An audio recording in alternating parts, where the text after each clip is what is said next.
Madam প্রথমে জিজ্ঞেস করে আপনি কেমন আছেন? আপনাকে দেখেছিলাম ওই স্টেজ প্যান কার র্যালিতে। সব সময় ভালো থাকি এবং অন্যদের ইনফ্লুয়েন্স তারাও যেন ভালো থাকে। আচ্ছা, স্টেজে আপনি যে সমস্ত কথাগুলো বললেন আমি সবগুলো শুনতে পাইনি।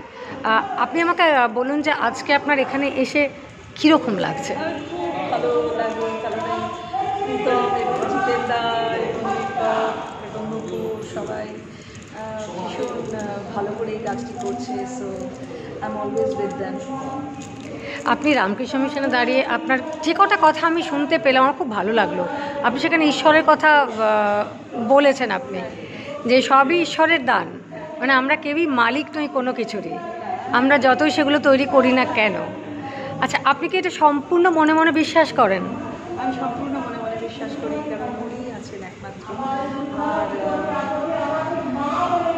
মানে ঘটনাটা হচ্ছে এগুলো না আমাদের শেখানো হয়নি। হ্যাঁ, আমাদের না স্কুল কলেজে না বাড়িতে, কিছু কিছু বাড়িতে শেখানো হয়েছে।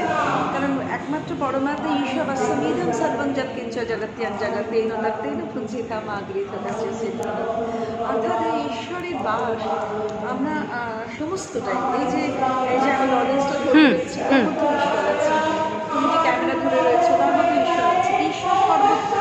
এই যে সবাই বলে ইউরেকা ইউরেকা ডিসকভার করবো, এগুলো না সব ডিসকভার হয়ে আছে, হয়ে আছে। To have the right eyes to discover. ঠিক ঠিক ঠিক, সেটাই।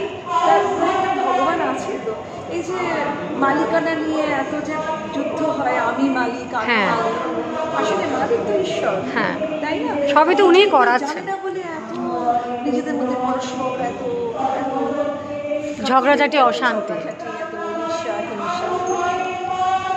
কবিতা নিয়ে আপনি কতটা চর্চা করেছেন বা করেন? আমি কবিতাটা করি ছোটবেলা থেকে, এখনো ম্যাগাজিনের এডিটর ছিলাম এবং আমার ছোট থেকে প্রচুর করি। আপনার কথা শুনলে এত ভালো লাগে, সেখান থেকেই প্রকাশ পায় যে আপনি কবিতা বলতেও ভালোবাসেন এবং বলেনও। এখন কি কবিতা নিয়ে চর্চা কিভাবে করছেন, মানে কিভাবে? চর্চা হয় আমি প্রচুর।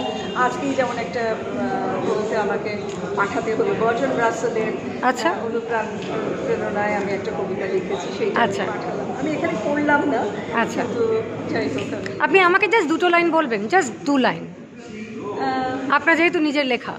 সেটা ওই আমার ফোনে আছে, মানে আমি আপনাকে যে কোনো অন্য ভাষায় না হলেও আমি হ্যাঁ এমনি বলছি। হ্যাঁ হ্যাঁ, ঠিক আছে। যে জীবনের যে আঁচটা, আমরা বহুদিন করে নানা রকমভাবে অভিজ্ঞতায় আমরা ঋদ্ধ, তাই আমাদের জীবনে একটা আঁচ তৈরি হয়। আঁচ, ঊর্জা যাকে বলে, ঊর্জা, সেই আঁচের আমাদের হাতটা না গরম হয়ে আছে। এই হাতটা আশীর্বাদের হাত যখন আমি পরের প্রজন্মের মাথায় রাখি, তখন সেও সেই আঁচে ঋদ্ধ হয়, which is very important. Very important, correct. কথাটা আশীর্বাদ হয়ে তার মাথায় পড়ে। সত্যিই তাই, সত্যিই তাই, সত্যি। Deal with your other generation. Right right right, কি সুন্দর বললেন আপনি, কত সহজে বুঝিয়ে দিলেন। আজকে এখানে আসার জন্য আপনাকে অনেক অনেক ধন্যবাদ। আবার আপনার সঙ্গে দেখা হবে আশা করছি। হ্যাঁ, নিশ্চয়ই। খুব ভালো থাকবেন আর অনেক অনেক লিখুন কবিতা। Thank you.